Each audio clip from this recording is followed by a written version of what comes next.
Eternal truth of life. Eternal truth या शाश्वत सत्य वो सत्य है जो हर समय एक जैसा ही होता है। ये ऐसा फंडामेंटल प्रिंसिपल है जो टाइमलेस और यूनिवर्सल दोनों है।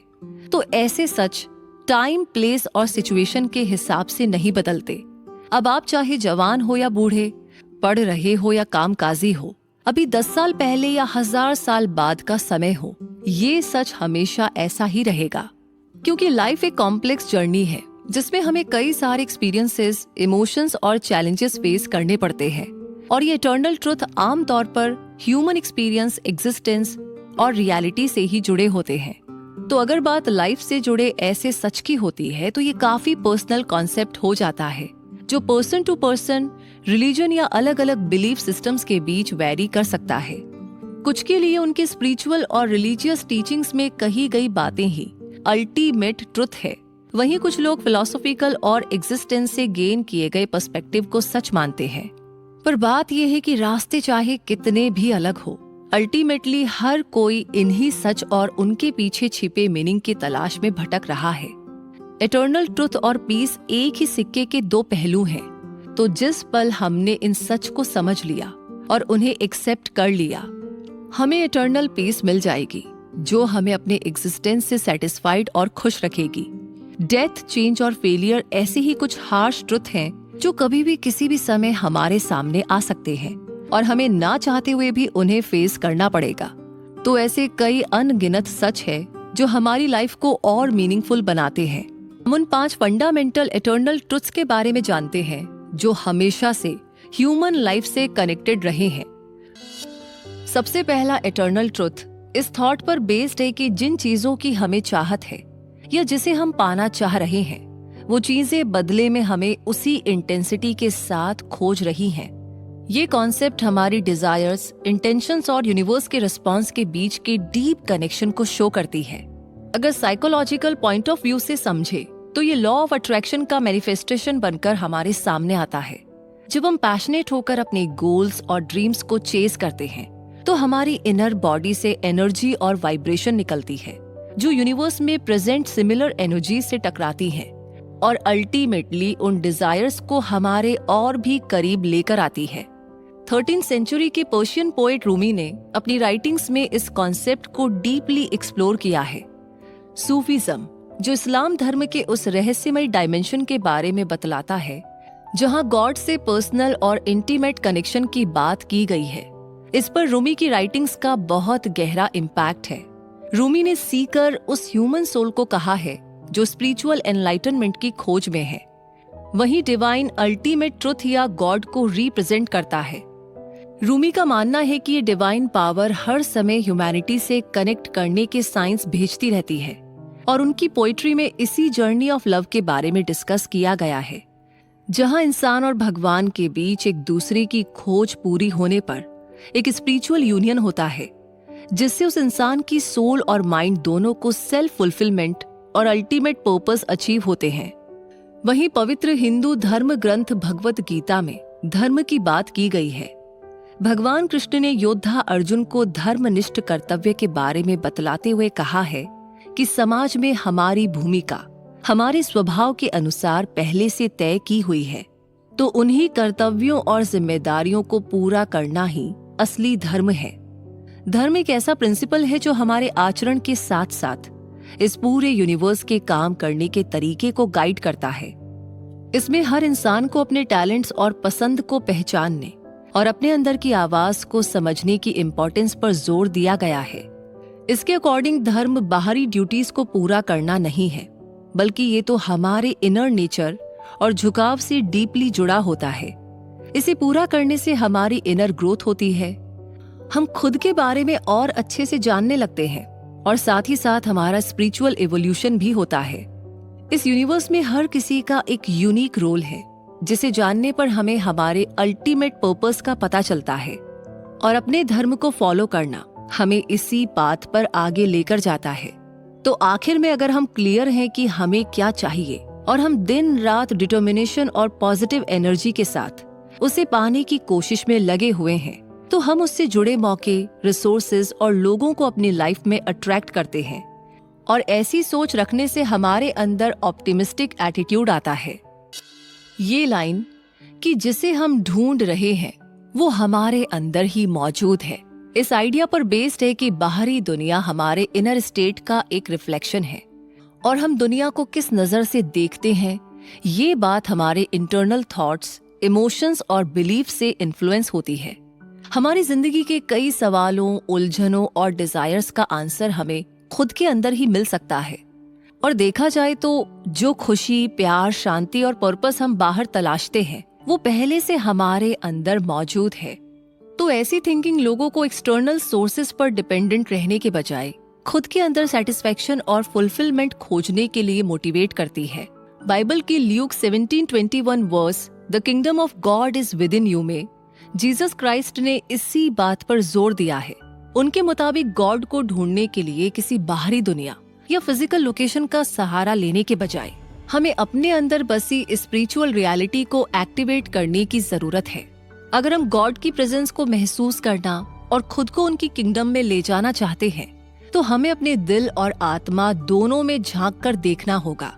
ये कॉन्सेप्ट क्रिश्चियन धर्म की नींव है जिसमें गॉड हर बिलीवर के अंदर प्रेजेंट होते हैं और प्रेयर्स और मेडिटेशन की मदद से उनकी आवाज को सुन सकते हैं।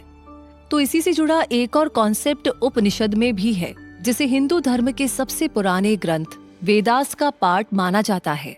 उपनिषद में ये सिखाया गया है कि आत्मन यानी हमारी अंतरात्मा और ब्राह्मण जो ब्रह्मांड की आत्मा है, ये दोनों एक दूसरे से अलग नहीं है, बल्कि आत्मन ब्राह्मण का ही पार्ट है। मानो ब्राह्मण एक समुद्र हो और आत्मन उसकी एक बूंद। उपनिषद में तत्त्वम असि लाइन इसी बात को दर्शाती है। इसका मतलब है कि इंसान और यूनिवर्स एक ही तत्व से बने हैं, यानी दोनों के बीच कभी कोई अंतर नहीं खोजा जा सकता। बस हम इंसानों ने ही अपने माइंड में माया को जगह दे रखी है, जिससे हम अपनी फिजिकल बॉडीज, माइंड्स और ईगोज से खुद को अलग पहचान देते हैं और इतने बड़े ब्रह्मांड से खुद को अलग कर लेते हैं। पर हम ध्यान लगाकर और आत्म विचार करके अपने आत्मन से रूबरू हो सकते हैं और ब्राह्मण के साथ खुद को एक करने का एक्सपीरियंस ले सकते हैं। और इस माया को दूर करके ही हम जन्म और मरण के इस चक्कर से मोक्ष पाते हैं और अपने अंदर अपार सुख और शांति महसूस करते हैं। हमारी जिंदगी में बुरे हालात और परेशानियां आती जाती रहती हैं, पर उन चैलेंजेस को रास्ते की रुकावट ना समझकर सेल्फ डिस्कवरी, ग्रोथ और लर्निंग के लिए मिली अपॉर्चुनिटी की तरह ट्रीट करना चाहिए। क्योंकि जब हमारा सामना प्रॉब्लम से होता है तो फिर चाहे वो पर्सनल, प्रोफेशनल या इमोशनल हो, हमें अपने कंफर्ट जोन से बाहर निकलकर अपनी कमजोरियां, डर और लिमिटेशंस को फेस करना पड़ता है। पर इन्हीं प्रॉब्लम्स की वजह से हमारा पर्सनल डेवलपमेंट होता है, हम और ज्यादा टफ बनते हैं। ये चैलेंजेस हमें इम्पोर्टेंट लाइफ स्किल्स सिखाते हैं, जैसे प्रॉब्लम सॉल्विंग, अलग अलग कंडीशंस में खुद को ढालने की एबिलिटी, लाख रुकावटों के बाद भी आगे बढ़ते रहने की मेंटल स्ट्रेंथ और दूसरों के लिए मन में हमदर्दी रखना जो सिमिलर प्रॉब्लम से गुजर रहे हैं। साथ ही साथ ये हमें अपने पोटेंशियल को समझने और उसे बढ़ाने के लिए सुधार करने का भी मौका देती है। चैलेंजेस हमें एक नया पर्सपेक्टिव देती है ताकि हम अच्छे से जान पाए कि हमारी जिंदगी में क्या मैटर करता है और हम अपनी प्रायोरिटीज को सेट कर सके। क्रिश्चियन और जूइश दोनों की बाइबल में इससे रिलेटेड एक कहानी मेंशन्ड है। ये कहानी जॉब नाम के एक सक्सेसफुल और अमीर इंसान की है, जिसके पास एक बड़ी सी फैमिली, कई सारी जमीनें और मटेरियल वेल्थ है। तो एक दिन सैटर्न और गॉड के बीच में चैलेंज लगता है कि जॉब का गॉड पर फेथ उसकी वेल्थ और सेटिस्फाइंग जिंदगी की वजह से बना हुआ है। जिसके बाद गॉड सैटर्न को जॉब की लाइफ में प्रॉब्लम्स बढ़ाने को कहते हैं। अब देखते ही देखते जॉब को पैसों, बच्चे और हेल्थ, ये तीनों का लॉस झेलना पड़ता है। जॉब के फ्रेंड्स इन सब को उसके किए की सजा मानकर उसे गॉड से माफी मांगने को कहते हैं। पर जॉब इस बात पर अड़ा रहता है कि उसने कुछ भी गलत नहीं किया है और उसे गॉड के जस्टिस पर पूरा पूरा भरोसा है कि वो उसके साथ सही करेंगे। और फाइनली गॉड उसके सामने आकर उसके सवालों का जवाब देते हैं कि उनके एक्शंस और विजडम दोनों ही ह्यूमन की सोच से परे है। और लास्ट में जॉब को उसके फेथ का रिवॉर्ड भी मिलता है और उसकी लाइफ पहले से भी ज्यादा अच्छी हो जाती है। तो इस फिलॉसफी का एक और एग्जाम्पल हमें ताओइज्म धर्म की फेमस बुक ताओ ते चिंग में मिलता है, इसमें बताया गया है कि परेशानियों और मुश्किलों को खुलकर गले लगाना हमारी पर्सनल ग्रोथ के साथ साथ ताओ या द वे के साथ हमारी हार्मनी बनाने के लिए बहुत ही जरूरी है। ताओ एक ऐसा प्रिंसिपल है जिस पर कॉस्मोस की वर्किंग बेस्ड है और इसे यूनिवर्स के काम करने का तरीका भी कहा जा सकता है। इस ताओइस्ट फिलॉसफी का सेंट्रल फोकस वू वे या नॉन एक्शन नाम का कॉन्सेप्ट है। ये लोगों को लाइफ के नेचुरल रिदम के साथ चलने को कहता है, ना कि उसे रेजिस्ट करना या आउटकम को बदलने की जबरदस्ती करना। ताओइज्म इस बात पर जोर देता है कि प्रॉब्लम्स को फेस करने से बचना इम्पॉसिबल है और यही चैलेंजेस यूनिवर्स के अल्टीमेट ऑर्डर को समझने और लाइफ में पीस पाने का जरिया होती है। इस तरह हमारी लाइफ में जितनी भी बड़ी प्रॉब्लम्स आएगी, हम उनसे उतना ही कुछ सीखेंगे और ऐसे चैलेंजेस के पास बदल देने की ताकत होती है, जिससे बाहर आने पर हम और भी ज्यादा स्ट्रॉन्ग, समझदार और मोटिवेटेड बन जाते हैं। इंटरकनेक्टेडनेस का कॉन्सेप्ट ये सजेस्ट करता है कि इस यूनिवर्स में हर चीज एक दूसरे से जुड़ी होने के साथ साथ एक दूसरे पर डिपेंडेंट भी है, जिससे रिलेशनशिप्स और कनेक्शंस का एक बहुत ही बड़ा और कॉम्प्लिकेटेड जाल बनता है। इसका सेंट्रल आइडिया ये है कि कोई भी चीज अकेले एग्जिस्ट नहीं करती है और सब कुछ एक लार्जर होल का पार्ट है और ये कनेक्शन माइक्रोस्कोपिक से लेकर के मैक्रोस्कोपिक वर्ल्ड तक देखने को मिलती है। यानी हर इंसान, कम्युनिटी, इकोसिस्टम और यहाँ तक कि खुद कॉस्मोस भी आपस में जुड़े हुए हैं। इस जुड़ाव का एक aspect idea of cause and effect या कर्मा होता है, जो ये कहता है कि हर एक्शन का कोई ना कोई नतीजा जरूर होता है जो हमारे इंटरकनेक्टेड एग्जिस्टेंस पर असर डालता है। इस कॉन्सेप्ट को स्पिरिचुअल, फिलोसॉफिकल और साइंटिफिक तरीकों से एक्सप्लेन किया गया है। इस्लाम धर्म के पवित्र ग्रंथ कुरान में यूनिटी ऑफ क्रिएशन की बात रखी गई है। ह्यूमैनिटी और नेचुरल वर्ल्ड के बीच एक सिंगल कनेक्शन है और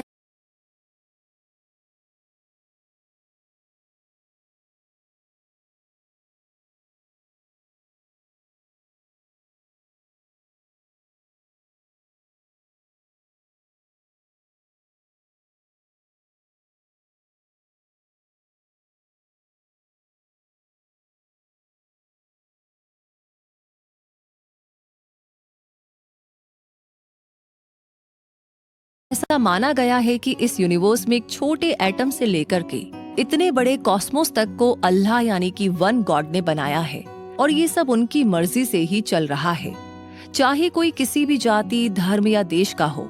कुरान में हर मुस्लिम को एक दूसरे के साथ रिस्पेक्ट और हमदर्दी से पेश आना सिखाया जाता है।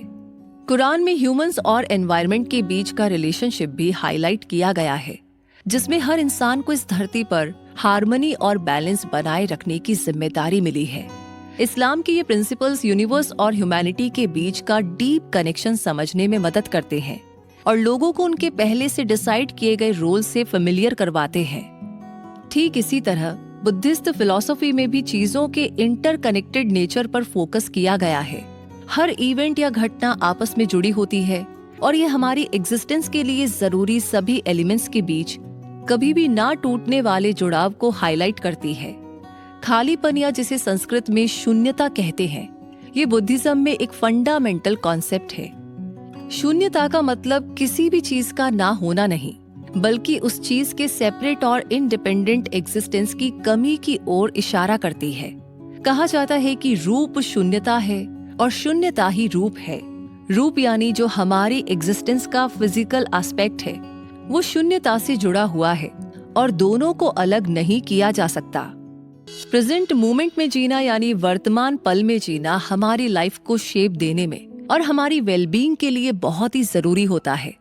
हमारा प्रेजेंट पास्ट के बर्डन्स और फ्यूचर के अनसर्टेनिटीज से फ्री होता है, यानी हम पास्ट में की गई गलतियों और अफसोस की भावना के बोझ से मुक्त होते हैं और आने वाले अनिश्चित भविष्य की टेंशन से भी छुटकारा पा लेते हैं। तो जब भी कोई पूरे तरीके से प्रेजेंट में जीता है तो उसका माइंड क्लियर और फोकस्ड बन जाता है, जिससे उसकी डिसीजन मेकिंग और प्रॉब्लम सॉल्विंग कैपेसिटी बढ़ जाती है। प्रेजेंट मोमेंट में हील और ट्रांसफॉर्म करने की पावर होती है। अपने प्रेजेंट को खुलकर फेस करने से हम पास्ट के ट्रॉमास और नेगेटिव पैटर्न्स को पहचानने के साथ ही उन्हें सॉल्व करके आगे बढ़ सकते हैं। वहीं प्रेजेंट ही वो मोमेंट है जहां पर हम अपने इंटेंशंस को एक्शंस में मैनिफेस्ट करते हैं। यानी हम प्रेजेंट में क्लियर माइंड रखकर अपनी एनर्जी को अपने गोल्स और ड्रीम्स की ओर डायरेक्ट कर सकते हैं। वहीं प्रेजेंट में जीने से हम अपनी आंखों के सामने हो रहे हर छोटे बड़े मोमेंट्स की ब्यूटी को अप्रिशिएट कर पाते हैं और इनसे मिल रही खुशी को लाइफ में आने का मौका देते हैं। तो ये हमें लाइफ में ब्लेस्ड और सेटिस्फाइड रखता है। जब हम दूसरों से इंटरैक्ट करते समय माइंड से फुली प्रेजेंट होते हैं तो हम पूरे अटेंशन के साथ उनकी बात को सुनते और समझते हैं, जिससे हमारे कनेक्शन और रिश्ते और भी मजबूत बनते हैं। इसी पावर ऑफ नाउ पर बाइबल का एक फेमस पैसेज अक्लीजियास्टिस 3:1-8 लिखा हुआ है, जिसे क्रिश्चियनिटी और जुडाइज्म दोनों में फॉलो किया जाता है। ये पैसेज लाइफ के हर मोमेंट और सीजन में प्रेजेंट रहने की इम्पोर्टेंस को हाईलाइट करता है। पैसेज की शुरुआत में बताया गया है कि हर एक एक्टिविटी का एक टाइम होता है जिसे गॉड ने पहले से ही डिसाइड कर रखा है। जैसे पैदा होने का एक टाइम और मरने का एक टाइम, किसी भी चीज को प्लांट करने का एक टाइम और उसे उखाड़ कर फेंकने का एक टाइम, और रोने दुख मनाने का एक टाइम और हंसने मुस्कुराने का एक टाइम। इसमें लाइफ को एक साइकिल की फॉर्म में दिखाया गया है, जहां हर सीजन और फेज का अपना पर्पस और इम्पोर्टेंस है। तो यही चीज हमें चेंज को एक्सेप्ट करने के लिए एनकरेज करती है, चाहे फिर वो खुशी का पल हो या दुख का, चैलेंजिंग हो या रिवॉर्डिंग का। हमें सब में प्रेजेंट रहना चाहिए, तब जाकर हम लाइफ के साथ एक डीप कनेक्शन बना पाएंगे और उसकी खूबसूरती और कॉम्प्लेक्सिटी को और भी बढ़िया तरीके से अप्रिशिएट कर पाएंगे। क्योंकि लाइफ का हर सीजन टेम्परेरी है, इसलिए हमें प्रेजेंट मोमेंट को खुलकर जीना चाहिए। बीइंग प्रेजेंट ज़ेन बुद्धिज्म का भी एक की एस्पेक्ट है। महायाना बुद्धिज्म का एक पार्ट ज़ेन बुद्धिज्म है, जिसकी शुरुआत चीन से हुई है। इसमें फुली प्रेजेंट रहने के साथ साथ अपने थॉट्स, फीलिंग्स और सराउंडिंग्स को लेकर जागरूक रहने को कहा गया है। ज़ेन ट्रेडिशन का एक अहम हिस्सा ज़ाज़ेन है, जो मेडिटेशन प्रैक्टिस करने का एक खास तरीका है। इसमें लोग पीठ को सीधे करके और दोनों पैरों को क्रॉस करके एक कुशन पर बैठते हैं। उनके हाथ या तो कॉस्मिक मुद्रा यानी जिसमें राइट हैंड लेफ्ट हैंड के ऊपर होता है, या फिर डायमंड मुद्रा जिसमें दोनों हाथों के थंब और इंडेक्स फिंगर के टिप्स एक दूसरे से टच होकर एक ट्रायंगल बनाते हैं। तो इन दोनों में से एक में होते हैं। आंखों को खोलकर सामने एक डायरेक्शन में फोकस रखना है, या फिर उन्हें बंद भी रखा जा सकता है। इसमें एक पोस्चर को बनाकर रखना और अपनी सांसों पर फोकस करना सिखाया जाता है, ताकि हमारे अंदर अलर्टनेस और स्टेबिलिटी बढ़े और हम अपने माइंड को शांत करके प्रेजेंट मोमेंट को लेकर और भी ज्यादा अवेयर बने। तो ज़ेन बुद्धिज्म के मुताबिक प्रेजेंट रियलिटी को बिना किसी पास्ट में बनाए गए नोशन या फ्यूचर की फिक्र के डायरेक्टली एक्सपीरियंस करना चाहिए। तभी तो हम प्रेजेंट की पावर को खुलकर एक्सपीरियंस कर पाएंगे। लाइफ के शाश्वत सत्य को जानना हर उस इंसान के लिए बहुत जरूरी है जो विजडम, फुलफिलमेंट और स्पिरिचुअल ग्रोथ की खोज में है। ये सच हमें रियलिटी, ह्यूमन कंडीशंस और उन प्रिंसिपल को लेकर बेटर क्लैरिटी और अंडरस्टैंडिंग देती है जो हमारे एग्जिस्टेंस को गवर्न कर रही है, और ये हर कल्चरल, रिलीजियस और फिलोसॉफिकल बाउंड्रीज से ऊपर उठकर काम करती है। तो जब हम इन सच से वाकिफ हो जाते हैं, तब जाकर हमें लाइफ के असली पर्पस और मीनिंग का पता चलता है। हमारी दुनिया जो हर पल बदलती रहती है और अनसर्टेनिटी से भरी पड़ी है, इसमें ये शाश्वत सत्य स्टेबिलिटी और कंटिन्यूटी का फॉर्म देते हैं।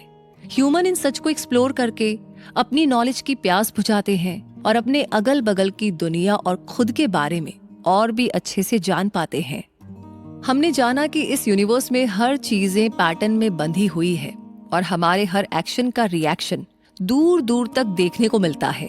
तो ये जुड़ाव ही नेचुरल लॉज और रिदम्स को शेप देती है। जब ठंड का मौसम होता है तब हम खुद को कपड़ों के लेयर से ढक लेते हैं, पर जैसे ही सूरज तेजी से चमकने लगता है, हमें उन्हीं कपड़ों में सफोकेशन महसूस होती है। ठीक इसी तरह हमने अपनी लाइफ में खुद को अलग अलग आइडेंटिटीज के लेयर्स में ढक रखा है, जैसे अच्छा बुरा, अमीर गरीब, कास्ट, रिलीजन, नेशन वगैरह वगैरह। पर जैसे ही शाश्वत सत्य की धूप हम पर पड़ती है, यही पहचान हमें बंधा हुआ महसूस कराने लगती है।